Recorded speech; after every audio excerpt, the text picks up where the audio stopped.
Good evening, everybody. Today again we become together for our fifth day webinar 2020 on behalf of Belle Sankarpur Rajiv Gandhi Ayurveda Medical College and Hospital. Today also we are having very eminent speaker, Dr. Achinto Mitra sir. He is the research officer and head of the department of Central Ayurvedic Research Institute for Drug Development, Kolkata. He is the HOD of the entire the hospital division also. So today sir is having a very good topic, that is scientific validation of Ayurvedic principles and practices. Sir, we are requesting you warm-heartedly to present your topic towards our all participants.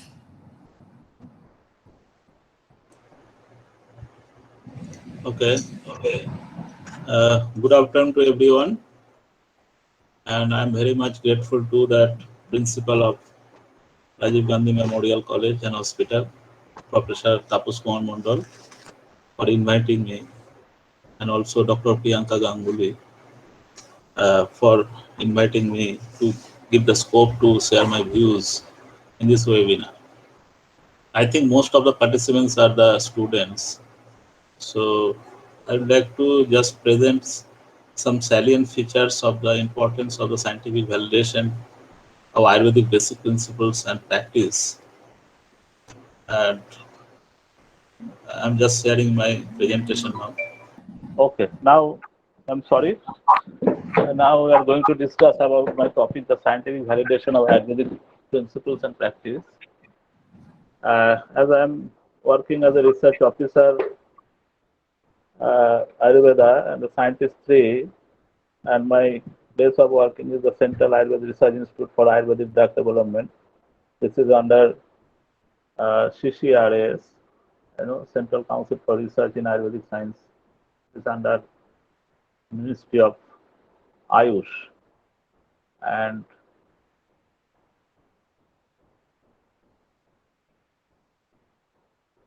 it is a Government of India institute. So before talking our speech, I would like to just introduce my ministry. That is Ministry of Ayush, that is formed in 9th November 2014 to ensure the optimal development and the propagation of Ayush system of medicines for healthcare. And earlier it was known as the Department of Indian System of Medicine and Homeopathy, ISMNH, which was established in the March of 1995. And further it was renamed as the Department of Ayush till November 2003, with the focus of attention to the development and education of the research in Ayurveda, Yoga, Naturopathy, Unani, and Homeopathy. As you know, in the Ayush, there are 6 system of medicines recognized by the Government of India, and the latest system, that is the Swarikpa system of medicines, that is recognized by the Government of India. And for Ayush, there is 6 systems which is recognized by the Government of India. As you know, that the Swarikpa system of medicine also sometimes known as the Tibetan medicines or the Amchi treatment of medicines. And there is a debate is going on. China is claiming that Swarikpa treatment is their indigenous system of medicine, and India also like that. So debate is going on UNESCO. So regarding that Ayush systems, education, research, and the service, healthcare, everything, it is available in the website, that is ayush.gov.in. And now I will just introduce my organization where I am working. That is the Central Council for Research in Ayurvedic Sciences, is an autonomous body of the Ministry of Ayush, Government of India, and it is an apex body in India for formulation, coordination, and development and promotion of the research in scientific lines in Ayurveda and Swarikpa system of medicines. As you know, every system of medicine Ayush, they have their own research council. But as a Swarikpa is the new system of medicine recognized by Government of India, it is not nurtured by CCRS till now. This CCRS objective and vision is very, very similar to today's topic. So I just like to say a few sentences. If you see the vision of the CCRS is to strive the excellence and global leadership in the field of Ayurveda by comprehensive research in quality assure and cost-effective products to prevent, manage, or cure various diseases. And the mission is to develop CCRS in a dynamic, vibrant, and modern research organization to undertake coordinating, aiding, and promoting research in Ayurveda, to bring up the modern scientific knowledge, technology, to explore the Ayurvedic scientific stature, following prevent scientific methods, and to attain global leadership in research in treatment and prevention of emerging important lifestyle-related diseases and the health requirements. As you know, there is a basic and fundamental difference between the herbal medicine and that Ayush system or Ayurvedic system of medicine. Ayurvedic system of medicine is based on the some basic principles and practice. And we are very proud that India has a indigenous system of medicines, traditional system of medicine since long. Not only Ayurveda, we have a several system of medicines like Siddha system of medicines, yoga and naturopathy, and the Unani system of medicines in India. That is our own. And so many developed countries, they don't have their own system of medicine. So regarding research to validate the uh, scientific validation of these systems or the basic principle of practice, whatever, that is the main aims of this organization, that is CCRS. And if you want to know more about the CCRS, so you can visit ccrs.nhc.in. So today's focus area for discussion is the drug research and the clinical research. So in the clinical research, there are so many applied aspects which is now practicing throughout the, not only in India, throughout the world. Like the leech therapy is a non-healing ulcer. Leech therapy is the very, very important aspects in the Ayurveda. We are doing some Panchakarma therapy also. That is now practicing everywhere. And simple some parasurgical procedures like Agni Karma, we are also practicing. And also another important area in the applied Ayurveda, that is the Kharsutra therapy also.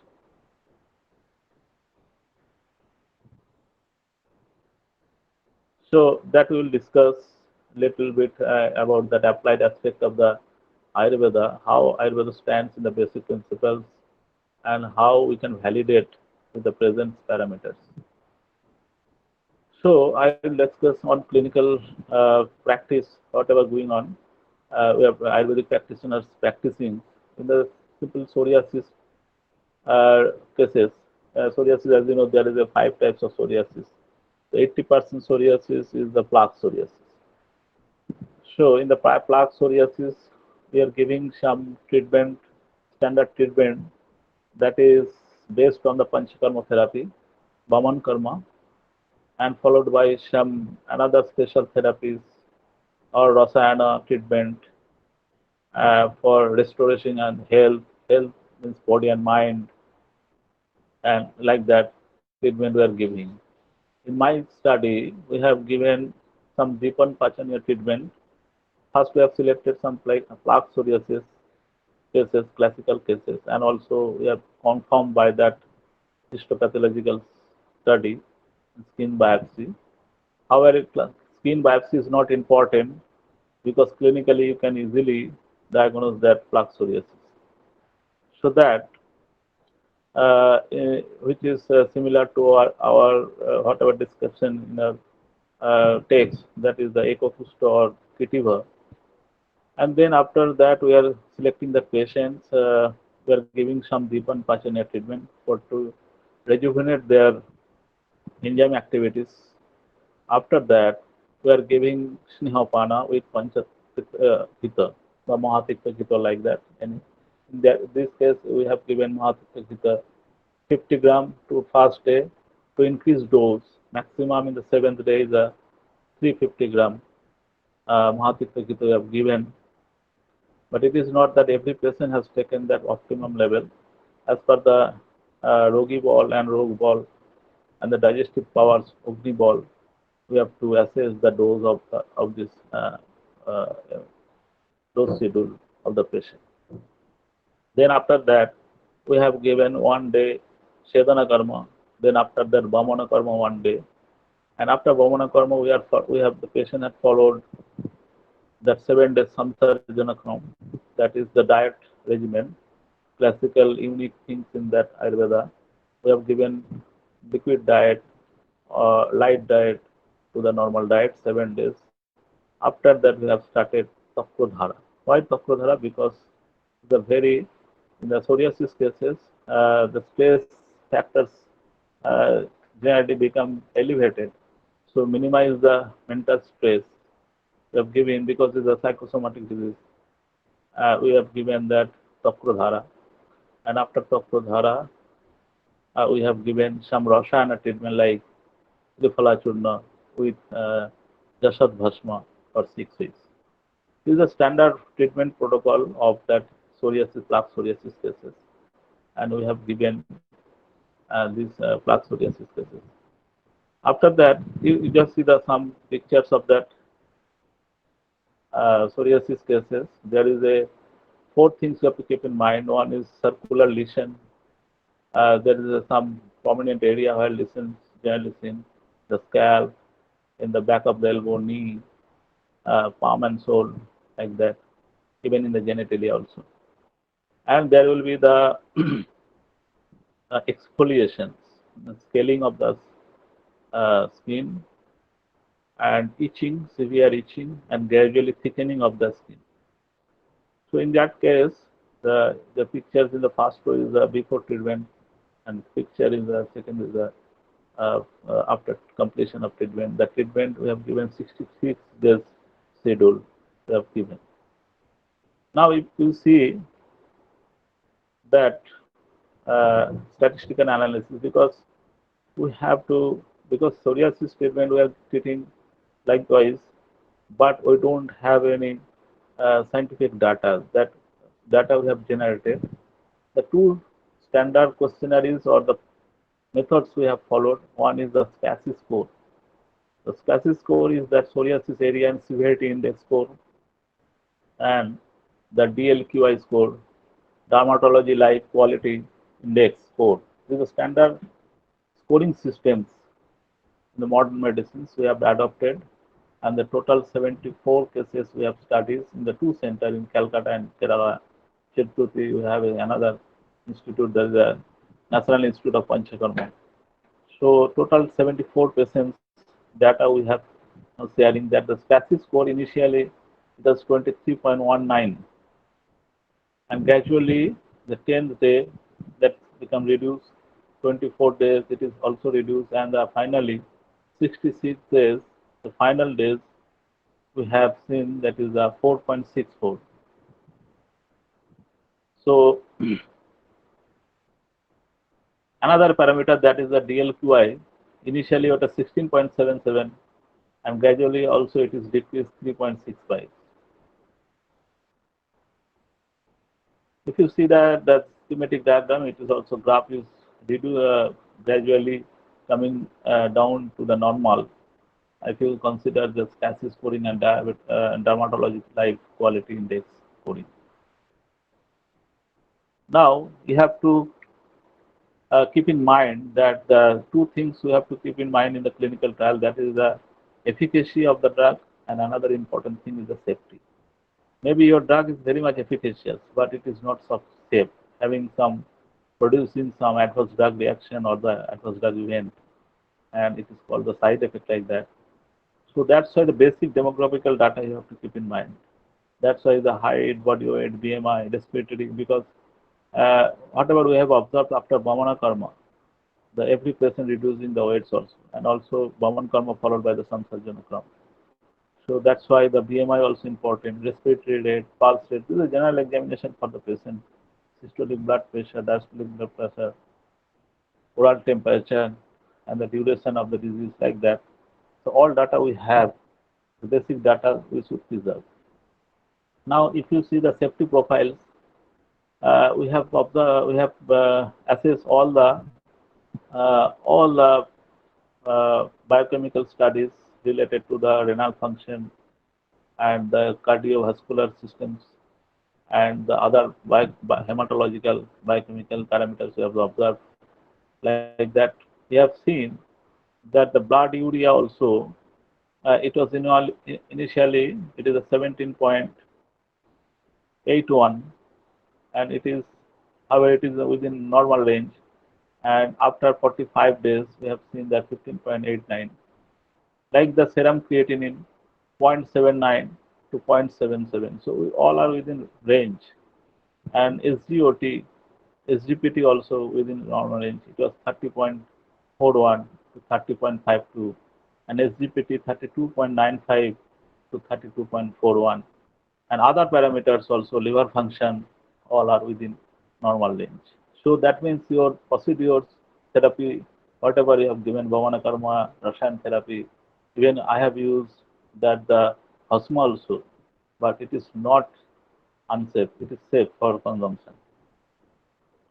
So if you see the clinical response of a trial subject, that improvement in the naked eye also you can measure, but there is some standard methods. We have to take the image with the same aperture, same focus, same distance, same light, everything. We have to maintain the protocol, standard protocol to taking that photograph also. So that paper also published in the Journal of Research in Ayurvedic Sciences, published by the CCRA. The clinical study to evaluate the efficacy and safety of the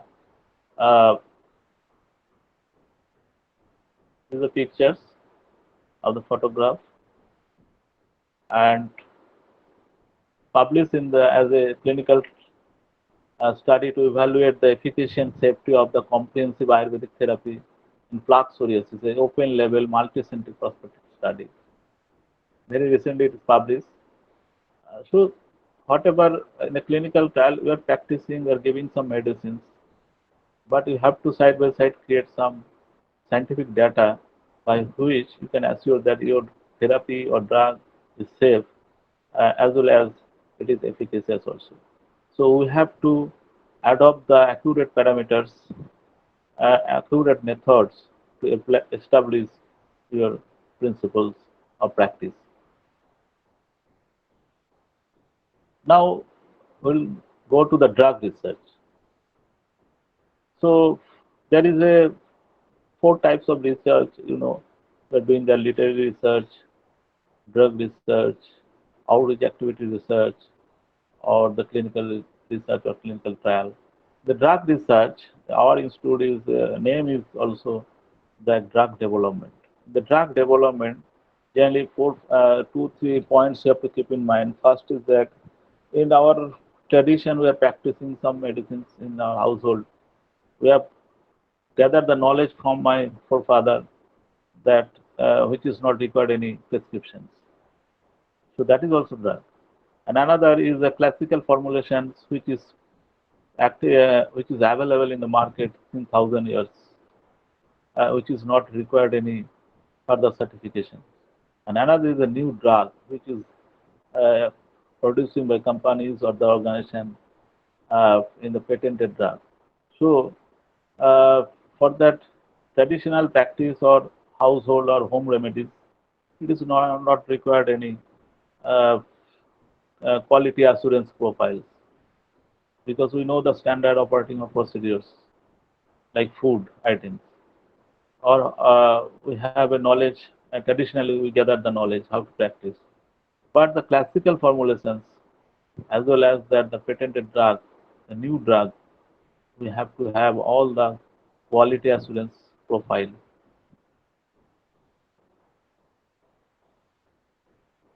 So WHO parameters for quality control and of the medicine of plants, first we discuss, because whenever you are getting that plant, first thing you have to identify and authenticate the plant by the Ayurvedic doctors or physicians, by the botanist, pharmacogonist, taxonomist, or and the chemistry people.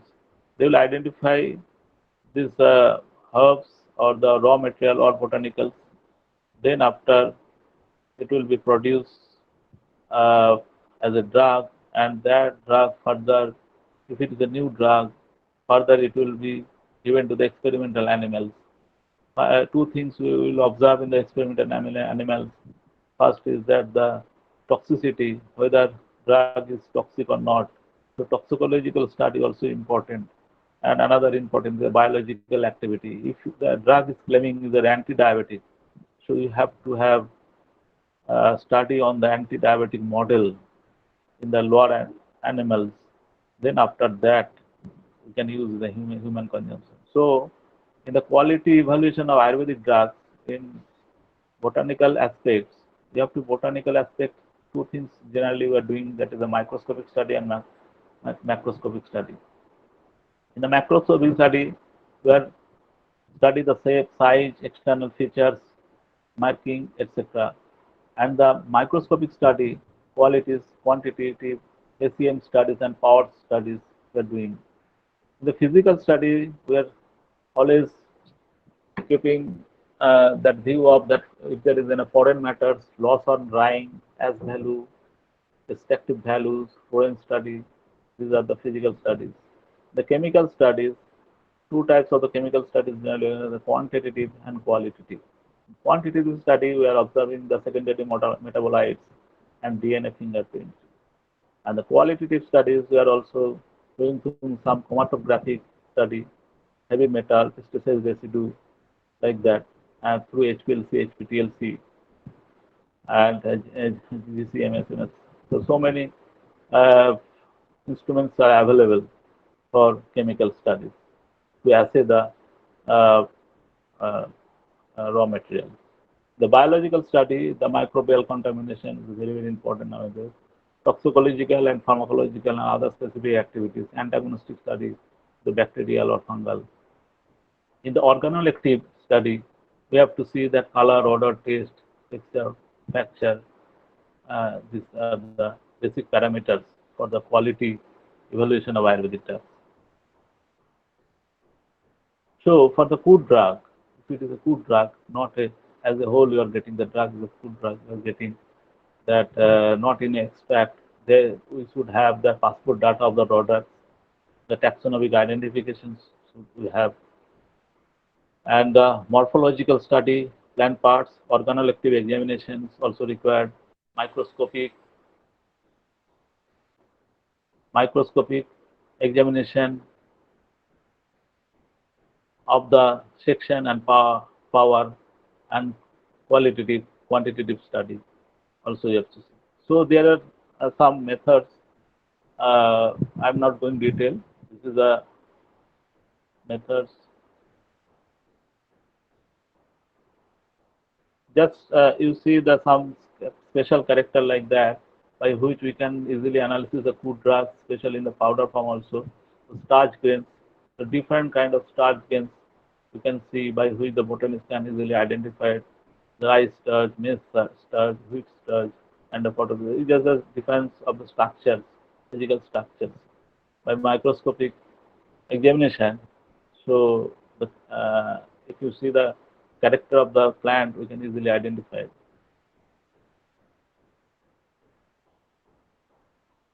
There is a some non-living cell contains also classical character which shown in the specific plant product also easily can be identified.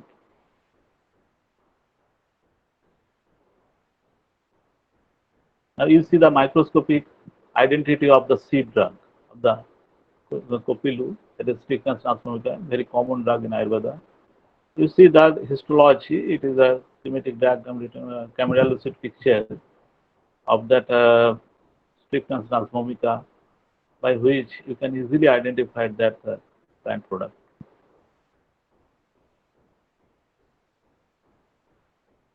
Another pharmacognostical analysis of the Satabari root. Satabari root, if you are getting the powder in Satabari root also, you can see the elongated to oval stone cells, the classical features.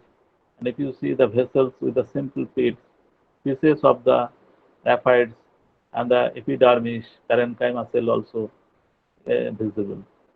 So by this special character, you can easily identify by the Shatavari route. Another pharmacological analysis of the Opomargo whole plant. Opomargo, there is in that preparation some khar also, which is using in the Khar Sutra, preparation of Khar Sutra also. If you see the plant and powder of this drug, you can see the elongated rectangular epidermal cells, parenchymal cells also you can see, pitted vessels, spiral vessels, annular vessels, bundle of fibers, like that. There's some special character of that plant product, which you can identify even if you are giving that in the powder form. So these are the routine examination, and now some principle or practice in the drug research in Ayurveda. It is written in Ayurveda is that the root you have to collect in the summer season. In the Charak Samhita, it is mentioned. So on the basis of these principles, there is a one study we have seen that in the Shatavari, generally, if you the comparative study you have done on the basis of the Shatavari 4, that is alkaloids, active principles, uh, why it is written and how far it is scientifically correct that you have to collect the root in the summer season. So if you see that there is a HPLC study, possibly validation of the seasonal preference. As you know, there is some seasonal preference of collection of the plant product or radial parts of the plants. So if you see that one group of plants we have collected in the rainy season and another is a summer season, and on the basis of the HPLC parameters of the Shatavari 4, and that extracted value is the summer season 12.5, whereas in the rainy season is a 10.9. So higher concentration of the Shatavari 4, the Shatavari roots collected in the summer, vice versa in the rainy seasons, may explain the potency validation and claim of the ancient Ayurvedic scripts. So this is the basic things. By chemical we can establish that why the ancient sages they have uh, said with the repeated observations of the plant. They have not followed this parameter, the HPLC study, but maybe they have followed the another parameters by which they have said these things. Another important guideline we are getting that some plant or plant product generally we are uh, having harvesting or with some special methods.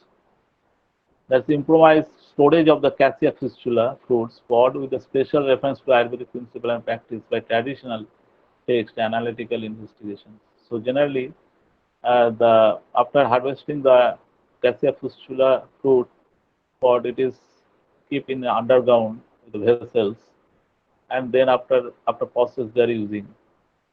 So if you see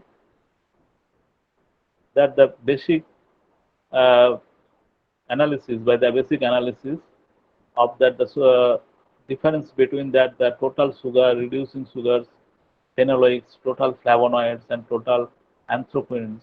If you see that traditionally described methods is giving more yield of these active principles. So another study I will just discuss that uh, geo, geo, geographical variation of the plant products. We have collected moringa of oleifera, the plant leaves from the Africa also in the Tanzania. It is said that the African variety of moringa is good quality, and India we have everywhere that is moringa plants also. So we have a lot of products on that moringa. We are using that fruits, the flowers and the leaves also, and stem bark also we are using sometimes. So we have just assessed by the phytochemical screening and high performance thin layer chromatographic fingerprinting profile of Sigru moringa oleifera leaves in the Tanzania variety and the Indian variety.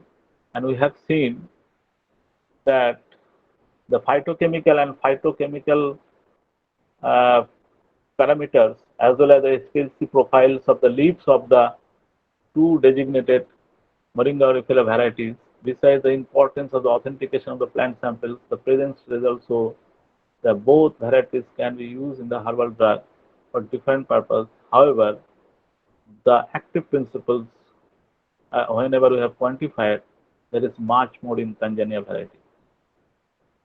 So this kind of the validation work also can be performed. If you see uh, the loss on drying, that is a 7, and Tanzania variety, that is a 11%. As value 10.7, 7.9. Acid insoluble as 0.35, 0.15.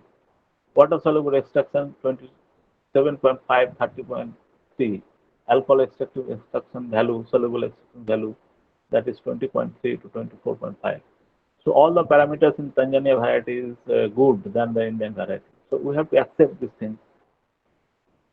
And there are some other parameters also. So also we have done the assay by which also we are getting that spot. If you see that the A and B, the HPTL profiles methods on methanol extraction, that is, and track 2 also, that is Tanzania variety, and more visualized. So Tanzania variety is the more visualized because having that more active principles, so giving more spot, bright spot, both in the 254 nanometer and 366 nanometer wavelength.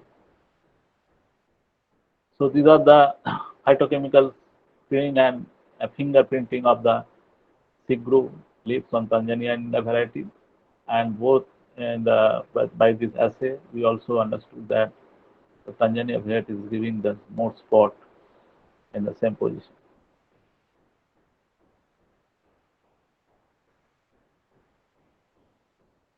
These are the chromatographic study. You can see the HPTLC profiles of methanol extractive of Sigru in the Tanzania variety is giving that more bright spot in the plate. These are the peaks. You can see easily, understand. Now we are going to that study, another study that is on the pharmacological basis. In the experimental animal, we have, there are two areas. First is that we have taken the drug which is orchid, Sarno Jivanti, Silogyne cristata, and we have generally Sarno Jivanti, we are telling that is a Jivonia. It is rejuvenated the health, body and mind, and it is applied in the new area of this medicine, that is the chronic fatigue syndrome. And the study was done in the experimental animals, that are aged oyster rats. So in this study, we have seen we have used that Silogyne cristata extract, and we have compared with that ginseng, and the parameter we have taken some standard parameters like that chronic fatigue syndrome, and we have also assessed some lipid peroxide, nitrite, catalase, super oxide dismutase, some oxidant, antioxidant also we have assessed. And if you see that the effect of the Silogyne cristata, Sarnojivanti, and the ginseng extract, the locomotor activity of the chronic fatigue, that that syndrome. There is a 5 groups of animals. One is the blank, another is the chronic fatigue syndrome without medication, chronic fatigue syndrome with Silogyne cristata extract plus 125 mg per kg body weight dose. Another group is a 250 mg per kg body weight dose, and another group is a standard group, that is a ginseng 100 mg per kg dose. So we have assessed and we have gathered that data also. Another table, if you see, this is the effect of the Silogyne cristata and ginseng extract on depression score in the chronic fatigue aged rat. Also shown the Silogyne cristata group, even in the 125 mg per kg body is giving good result compared to the other group, blank or that standard treated group. Effect of the psilocybin histata extract and ginseng extract on the time spent in closed arm, the plasmas in the chronic fatigue aged rat, in the behavioral pharmacology, we have seen that also psilocybin histata is giving excellent result. Effect of the psilocybin histata extract and then ginseng extract on the time spent in the open arm in plasmate in the chronic fatigue syndrome rates, also giving the excellent result. And effect of this test drug in the open arm in the plasmate in the chronic fatigue is there. Also, number of entries is another parameters also giving promising result. So in this study, we have gathered some findings. The results indicate that the beneficial effect of the psilocybin histata extract on chronic fatigue syndrome may possibly be due to its anti-anxiety, antidepressive, antioxidant properties. It is also hypothetically can say that the phenanthrene present in the psilocybin histata may be responsible for its biological action, and one of the reasons may be though modulating antioxidant enzymatic pathway.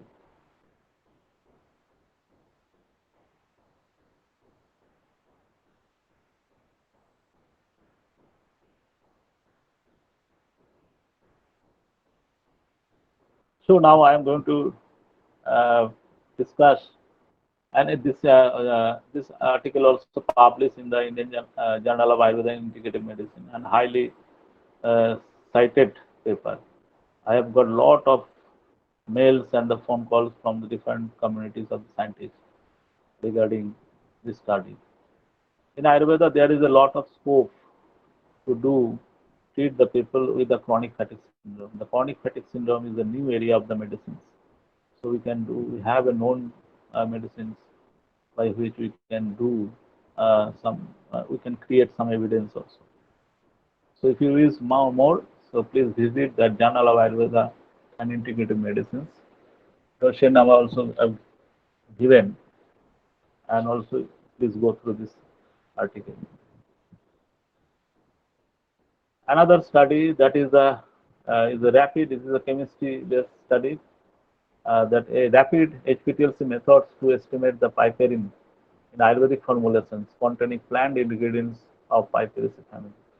So we have a lot of products even in the piperine also available some medicinal plants, and also these medicinal plants we are using in the different formulation like Tico2, Sitapoladi, Hingasta, Vavipatrika, Singadi, Kalishadi are the well-known Ayurvedic formulations practiced in India. However, the process of several qualities control issues is there. An objective of the study is to find out a simple, accurate, sensitive HPLC method for the detection and quantifications of the marker molecules piperine on these Ayurvedic formulations for standardization. So we have a standardization methods in Ayurveda as per Ayurvedic Pharmacopoeia of India, but still we have to work so many things on the standardization aspects to minimize or simplify this. There are so many methods, so you have to minimize. So if you in the piperine contain that formulation, if you identify and you have to if you assess this simple one parameter to piperine by HPLC methods by which you can standardize your product. So these are the HPLC plate sample. There is a piperine standard, piperine fruit, piper longum, piper nigram fruits, roots of chabba, and hingastok churno. Some pipette medicine hingastok churno, picoto churno, singada churno, oipotika churno, sitapuladi churno, kalishadi churno, like that. So you can by the assay we can easily identify the finger and also develop the fingerprint.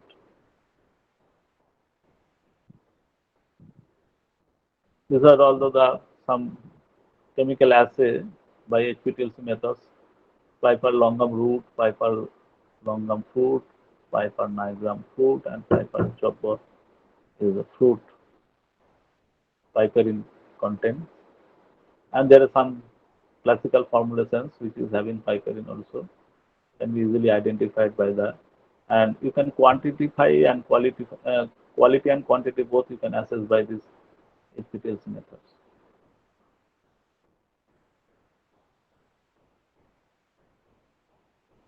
These are the formulations. These are the graph of the all the single as well as the compound formulations. Now I'll discuss about that some toxicity, importance of the toxicity study and the biochemical biological activity as a studies. In the toxicity study is very very important. However, there is a myth that Ayurvedic drugs are safe. It is not so toxic. But if it is in a new drug, so toxicity study you have to have in the classical formulations like that Chabantas and others like that Chandrapura Boti, like that. So the old preparation using since longs. Government of India has given and published that the classical formulations which are using the since longs is not required to do the toxicity study. You can directly use this for the clinical purpose. But if it is a new drug, so you have to have the toxicity study. So for the toxicity study, you have to acute toxicity study, subacute toxicity study, and the chronic toxicity study. These are the basic study you have to do. There are so many others. Teratogenic study also is also important. So in that acute toxicity study, that is a single dose administration followed by 14 days observation. And the subacute is a repeated dose, 28 days repeated dose administration of the rat model or the Swiss albino mice model. And the chronic toxicity study, that is a 90 days repeated dose observations also we are doing. These are the experimental elements. Now, histology is a very, very important. So that's why the different organ also collecting uh, by this uh, histological study. Uh, so liver, kidney, the major organ, liver, kidney, stomach, skin, spleen. There are more than 16 to 18 organs we have to collect in, and we have to make a slide and histopathological study we have to do even up to the sciatic nerve. So this is the laboratory that scientists is working. They're making that slide, histopathological slide for further study. These are the processing of the data. Now we are discussing some formulations like that. The cassis phosphor is a very, very notorious drug. The cassis phosphor we are using the Hirakas, the highly toxic element, fluvitriol. And but whenever we are preparing is a drug, it is very safe. And in our study also in the toxicity study, the different range and three, even in the 90 days repeated dose study also, we don't have any toxicity or adverse effect, or there is no changes in the histopathology we have seen. So these are the pictures of the some organs, uh, they're like the heart, kidney, the lungs, the livers, like that. There is no changes in the histopathology. So another important drug is the Sornobhasmo. We have using as the Sornobhasmo as a single drug, or sometimes we are also using is the ingredients of the some formulations. And Sornobhasmo is having the gold and other metal mineral also. So it is content of heavy metal also.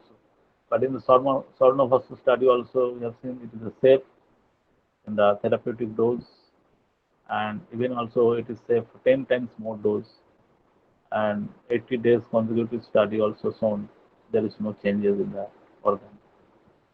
These are liver and kidney. Now the Makaradhaj is a very famous. These are the Swarnamasu slides, treated slides. There is no changes.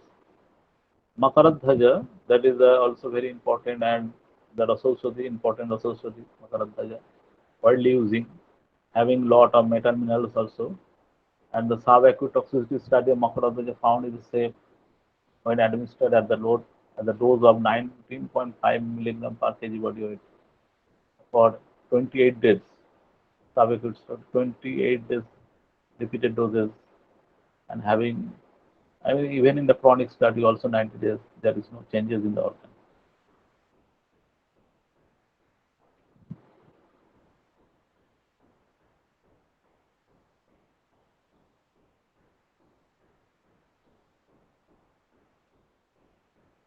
Now, if we discuss about some important research, evidence-based research is also is the evaluation of chemical constituents and free radical scavenging activity of Swarnabhasma gold ash in the Ayurvedic drug. It is published in the Journal of Ethnopharmacology and highly cited paper. And it is shown that the, however, it is a metal mineral product. It is not having any toxicity in the animal use or human use. And however, there is so many lead is there, arsenic is there, gold is there. So it is not absorbed by body the heavy metals by process. The classical procedures of preparation of Ayurveda. This is the uniqueness of Ayurveda. And also in the organ and the biochemical profiles, there is no changes, even though it is giving some good response in the myopathy also. Another important study is that evaluation of the contraceptive properties of the neem oil, a prospective study. It was published in Science and Culture, and we have studies in the reproductive women, 246 women in the reproductive age, and we have observed 36 cycles also. The use of neem oil as a contraceptive and having promising result. So this is also one kind of validation. There is a claim is that the neem oil is having spermicidal activity, but it is never studied. So this kind of evidence we can create it. Another important study is that nowadays it is very important that because considering the resource and the infrastructures, some case studies or case series may be performed by the physicians. So like that, there is a observation is that Amlavetas, Garcinia pedunculata, this plant fruit actually, it is using as a iron chelating property, having iron chelating property and using in the thalassemia patients. So in the thalassemia cases, generally the two issues, there is a erythropoietic issues and because lack of formation of blood and whatever formation of blood that is not properly uh, the healthy blood cells, and also there is a rapid breakdown of this blood cells, hemoglobin, that is also creating which is required in iron chelating properties to eliminate the iron. So whatever observed, we have seen that it reduces the ferritin level, which indicates that it is having that iron chelating properties. And also, it is also having erythropoietic effects by which the blood transfusions frequency is reduced in the subjects. So this kind of study also validate that your claim, traditional or folklore claim. Another important study is that the in combination and collaborative study also can be initiated. In the comparative study of the lipid lowering effects of the Google and atorvastatin monotherapy in comparison to their combination in the high cholesterol diet induced hyperlipidemia in the rabbit. Hyperlipidemia is now a pandemic. So, if we minimize that the atorvastatin dose in combination of the some natural products, that is also a good thing, positive things. This kind of the study also performed, and it is published in Journal of Dietary Supplements. It's shown that in combination of that minimum dose of the atorvastatin, whereas we are not giving a higher dose, with the Google having a promising and good result. So this kind of that combination study also most welcome, and nowadays it is very much required.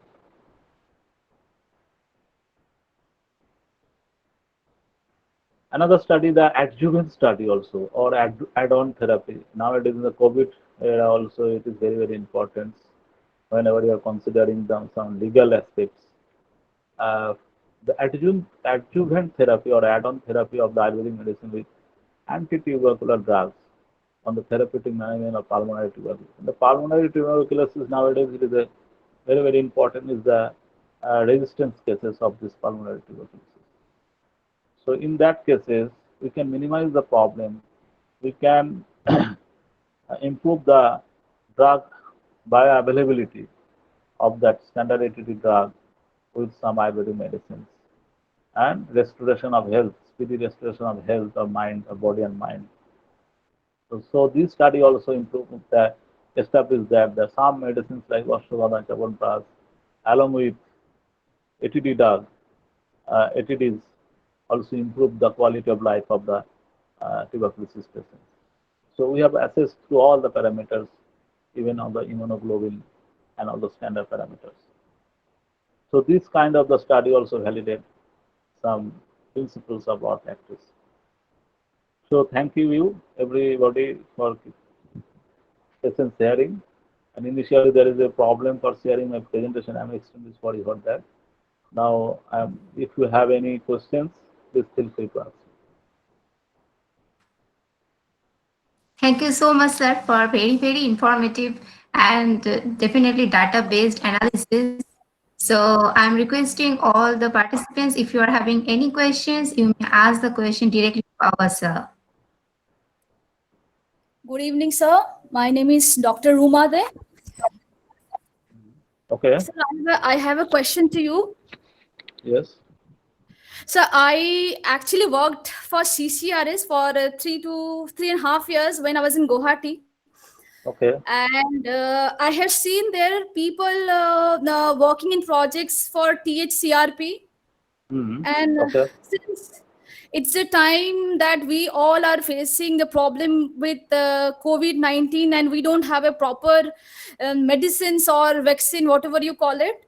So is there Okay. any project going on which can help us in finding such drugs in tribal belt which are which are working as immunomodulator, something like that? Okay. Very nice question, because as you have worked in the tribal healthcare TSCRP project, so you may observe that the tribes, they have their own precaution or own ritual by which they can prevent any kind of unwanted infection also.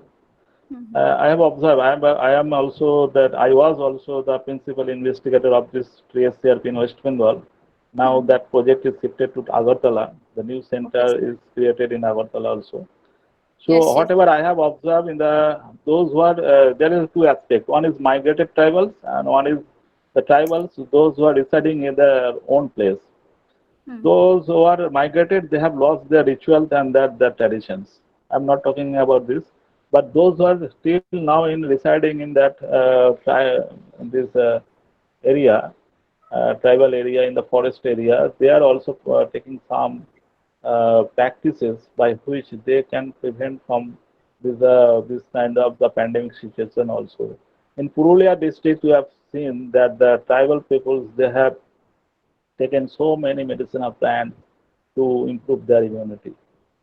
Uh, Somebody is the University of Sidhu Kanu, some peoples, and also from Ayurvedic fraternity, they are also working on that plantation and use of plants for this to prevent from that pandemic situation.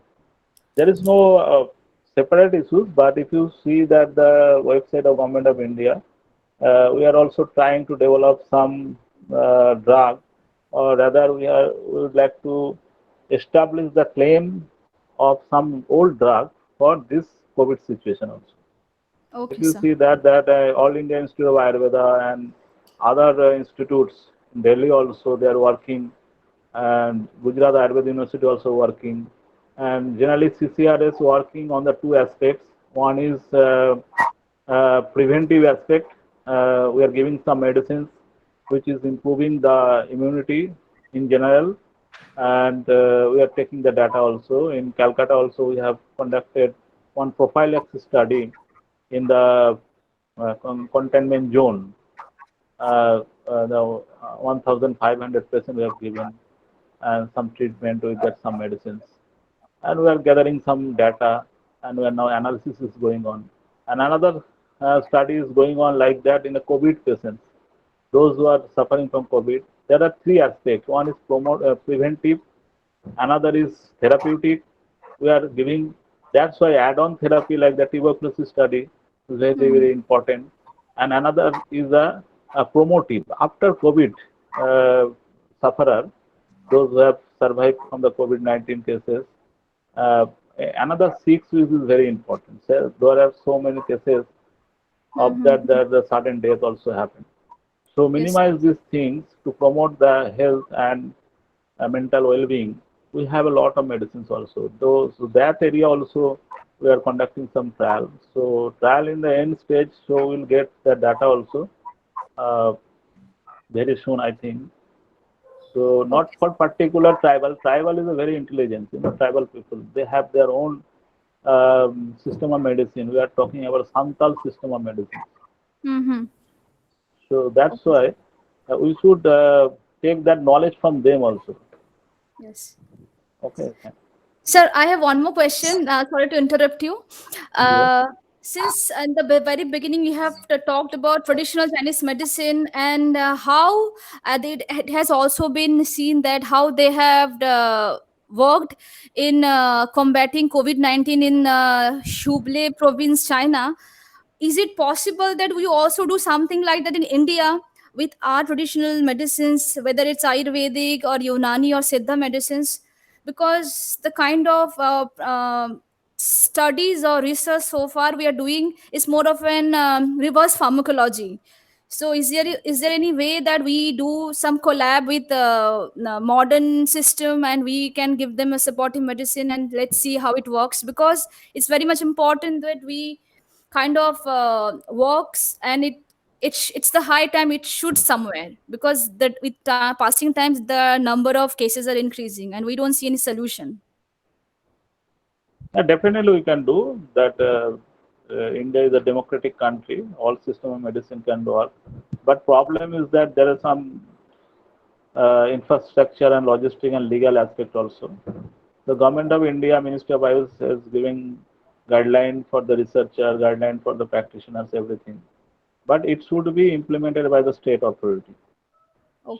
So many state also approve, and the people from that state also working to Hmm. on research and practice also. Even in our state, if you are treating the people COVID patients, that is also not safe for you. Yes, yes, Uh, uh, so many guidelines we have to. but government of India has given guidelines, so that should be implemented by the state authority. So Right. that is a basic problem in our state. We are unable to motivate them. That is our drawback also. So we have to make the lobby, and we have to motivate them, the state authority, for giving the scope and opportunity to do some research. Uh, as per my knowledge, some practitioners also treating that COVID-19 cases and getting very good result also. So that should be my area is talking is that we have to document whatever we are treating or doing, or as a academic or practitioners, that should be documented properly. Otherwise, it has no use. Okay, sir. Thank you so much, sir, for your Okay, valuable thank you. inputs. Thank you. Thank you, sir, for nice explanation. Anybody is having any other question? No? Okay. Thank you so much, sir, again for your very, beautiful, explanations along with all the research, data analysis, and all. And thank you so much for that. And now I'm going to announce that today again we are having another presentation at sharp 7 p.m. Dr. Ruma De, and the topic is the pragmatic approach to COVID-19 pandemic in the light of Ayurveda. So now the time for goodbye, and afterwards again within 45 minutes we'll be back, and we will enjoy same life. Thank you so much. Okay, thank you. Bye. Okay. Yes, sir. Okay.